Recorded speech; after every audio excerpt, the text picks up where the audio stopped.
سب سے پہلے تو قرآن مجید نے اہل یہود کے اس قول کو بطور عبرت کے بیان کیا ہے اور ان کی مذمت گویا فرمائی ہے کہ جب ان سے کہا جاتا کہ تم قرآن پاک پر اور رسول رحمت صلی اللہ تعالی علیہ وسلم پر ایمان لاؤ، تو اس کے جواب میں وہ یہ کہا کرتے تھے کہ ہم تو اپنے باپ دادا کے دین پہ رہیں گے۔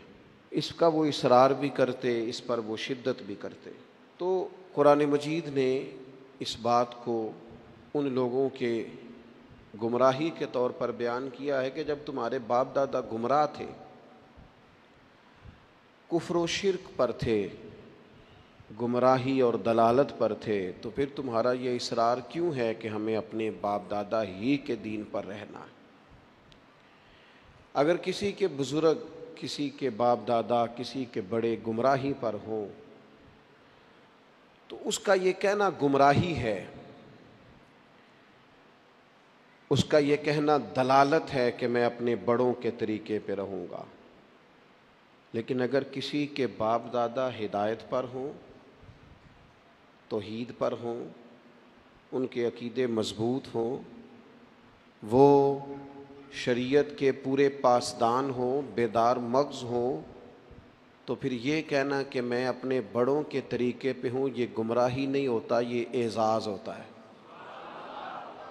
یہ بہت بڑا اعزاز ہے کہ انسان کہے کہ میں اپنے بڑوں کے طریقے پہ ہوں۔ قرآن مجید سورہ بقرہ پہلا پارہ، اللہ کریم نے فرمایا ام کنتم شہداء، کیا تم میں کچھ لوگ اس وقت موجود تھے، کیا تم میں سے کچھ اس وقت حاضر تھے، اذ حضر یعقوب الموت، جب موت حضرت یعقوب کے پاس حاضر ہوئی، اذ حضر، جب حاضر ہوئی، موت آئی جناب یعقوب علیہ السلام پر، اذ قال لبنیہ، تو انہوں نے اپنے بیٹوں سے فرمایا ما تعبدون من بعدی، میرے بعد کس کی عبادت کرو گے؟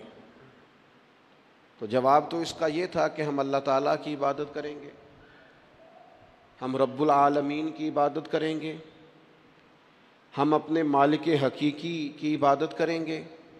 لیکن حضرت یعقوب کے بیٹوں نے کیا جواب دیا؟ قرآن مجید کہتا ہے قالوا نعبد الہک، ہم آپ کے معبود کی عبادت کریں گے۔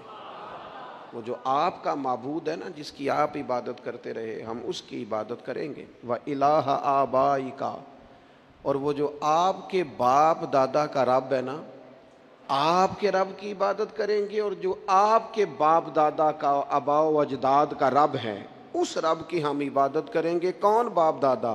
ابراہیم و اسماعیل و اسحاق، ہم جناب اسماعیل کے رب کی عبادت کریں گے، جناب اسحاق کے رب کی عبادت کریں گے، ہم حضرت اسماعیل علیہ السلام کے رب کی عبادت کریں گے، آپ کے رب کی عبادت کریں گے، آپ کے آباء و اجداد کے رب کی عبادت کریں گے۔ اور آباء و اجداد کون ہیں؟ جناب ابراہیم، جناب اسماعیل، جناب اسحاق۔ اب جا کے کہا الہ واحد، ان کا معبود ایک ہی معبود ہے، ان سب نبیوں کے معبود، ہم اس رب کی عبادت کریں گے جو آپ کا رب ہے، آپ کے آباء و اجداد کا رب ہے، ابراہیم و اسماعیل و اسحاق کا رب ہے۔ اگر کسی شخص کے بڑے گمراہ ہوں اور پھر وہ ان کا ذکر کرے کہ میں اپنے بڑوں کے طریقے پہ ہوں، تو یہ اس کا ذکر گمراہی ہے۔ لیکن اگر کسی کے بڑے ہدایت یافتہ ہوں، ہدایت کا منارہ نور ہوں، ان کی زندگیاں مشعل راہ ہوں، ان کے نقوش قدم بڑے تابناک ہوں، تو پھر تو اسے سر اٹھا کے بات کرنی چاہیے، پھر تو اس شخص کو اعزاز سے بولنا چاہیے۔ ہم تو صاحب سلسلہ لوگ ہیں، ہماری تو پوری سند ہے پیچھے، ہمارے جو پیر ہیں ان کے بھی کوئی پیر ہیں، ہمارے جو استاد ہیں ان کے بھی کوئی استاد ہیں، ہمارا تو ایک پورا سلسلہ ہے۔ اور فاضل بریلوی اس سلسلے کو اس طرح بیان کرتے ہیں، فرماتے ہیں تیرے غلاموں کا نقش قدم ہے راہ نجات، وہ کیا بھٹک سکے جو یہ سراغ لے کے چلے۔ کہنے لگے ہمارے پاس تو حضور کے غلاموں کا نقش قدم ہے۔